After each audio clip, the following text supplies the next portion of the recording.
I like to go fast and I like to go big and you know, I like to be on the edge of traction. I like to drift around and, you know, people do crazy stuff, you know, like go for backflips on like 60-foot gaps. They think they're crazy and they have a death wish. We only think he's showing off, but they don't understand that level of commitment and that level of skill and trust. I don't consider myself an adrenaline junkie, but I'm just comfortable on the edge like that. So that's just what I like to do, and that's how I like to ride, you know? This is my own style. My name is Chris van Dine, 35 years old, professional mountain biker.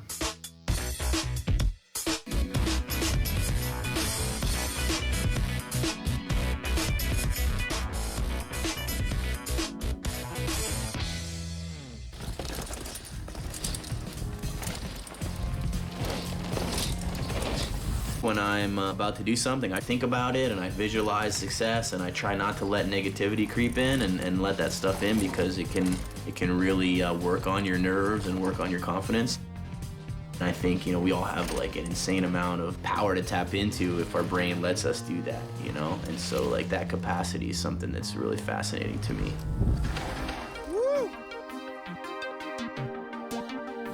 I would say for me, traveling is the #1 source of inspiration.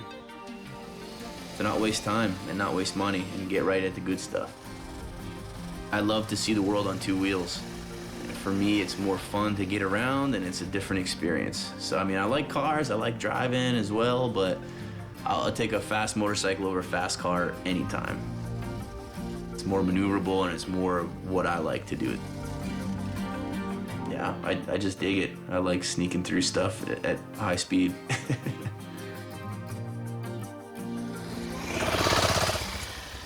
The simple pleasures, there's a beauty of that.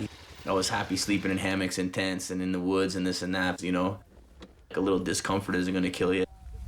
It's easy to get caught up in luxury and in all this stuff and all this fabricated junk, and I don't ever wanna be stuck.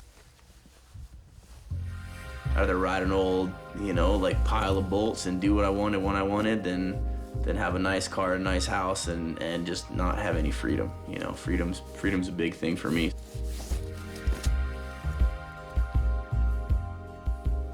Some people think that we're living in some sort of like a neutered world, and I think that's ridiculous because the world is not neutered, man. Some people's backyards maybe are, but the world's fantastic, and it's only getting easier to move around in it every year. There's a million reasons that we can find not to do something, you know, like a trip comes up or an opportunity, you know, and there's 100 reasons to be conservative and to take the safe route and, you know, but that doesn't really work for me. I'm from Pennsylvania. I'm from a small town, blue collar, post-industrial. A lot of alcoholism there and a lot of like unhealthy things. I never wanted to stay there. I wanted to just like, you know, just get out. Pretty nice, it just works out sometimes, you know, unscripted. It's been fantastic. You might have 100 things to do and not enough time to do them, but there's no metric for lost opportunity. So, I mean, here we are in Sweden. This has been a fantastic trip so far, and just looking forward to the next few days. Mountain biking was a big thing that my dad used to kind of cope with that.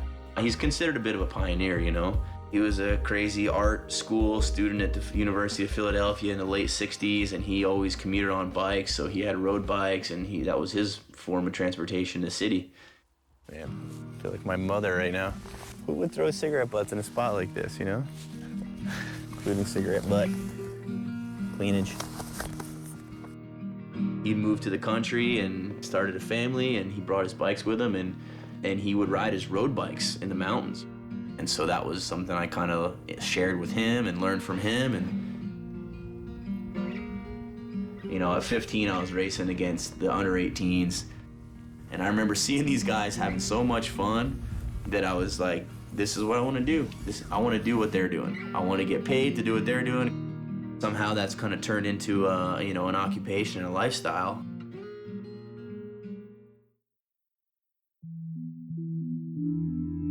Mountain biking is growing. It's on the up. You know, in the places I've spent time lately, places like Peru, in the mountains, in the Andes, in the Cusco. It's exploding, and it's great. You don't need the best top-of-the-line thing to get involved and to learn it, you know? You might not master it on that bike, but, you know, at least you can get started. But across the board, it's growing. No question about it. It's an individual sport. You have to be really disciplined. You have to sacrifice a lot of things. You got to make smart lifestyle choices if you want to be competitive at the top level. Now you got to be 100% committed.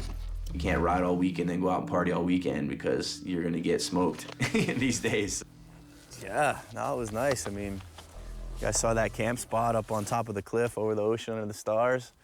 It was amazing, man. Good way to start the day. And so yeah, we're really close to the bike park. I'm not sure exactly where it is, but I just kind of figure I would do a little exploring. These are some woods I came in through here yesterday, and this looks like some really nice, rolly, mossy, you know, open pine forest. So this will be great, you know, nice, easy warm up and get some laps in before lunch. There we go. I take a lot of influence from snowboarding and skateboarding, so there's a lot of expression, there's a lot of style.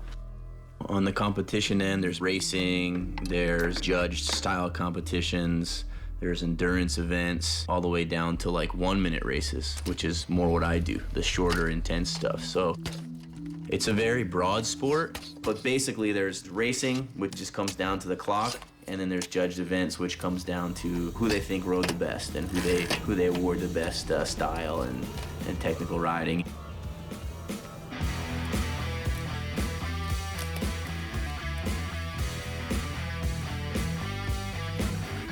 You set your bike up completely different for racing in the city than you do in downhill. Big, hard compression hits and faster rolling, you know, surfaces, concrete and cobblestones and wood is a lot different than roots and mud and dirt and sand and things like that.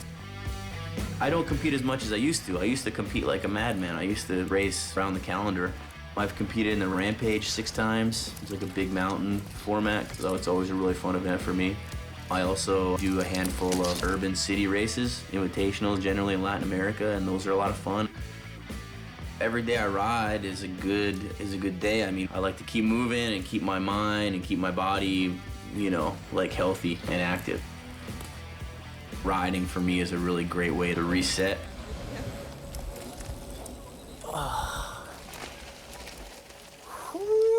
Here we are. Man, good little pedal. And found the bike park, finally.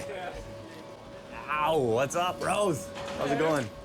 Chris van Dine, nice to meet you. Hi. New cultures is great because, you know, the bike, it's a transportation, but it's also great communication because someone that doesn't speak a word of what anything I speak can understand through body language and through bikes, and they can relate, and so it's something you can share with any culture.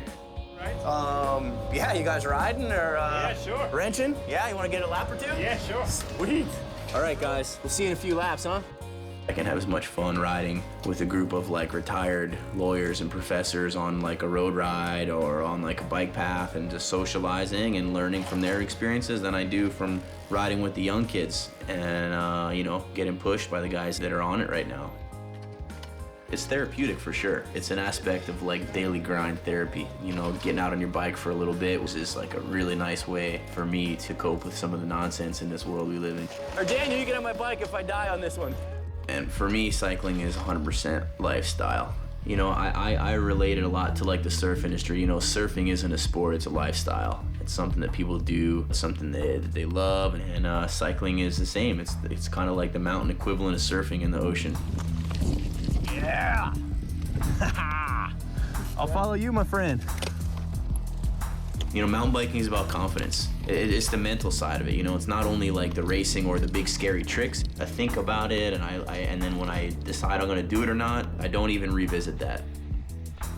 I like bikes that go fast. I like to ride aggressively. Very intense. It's technical and it's physical.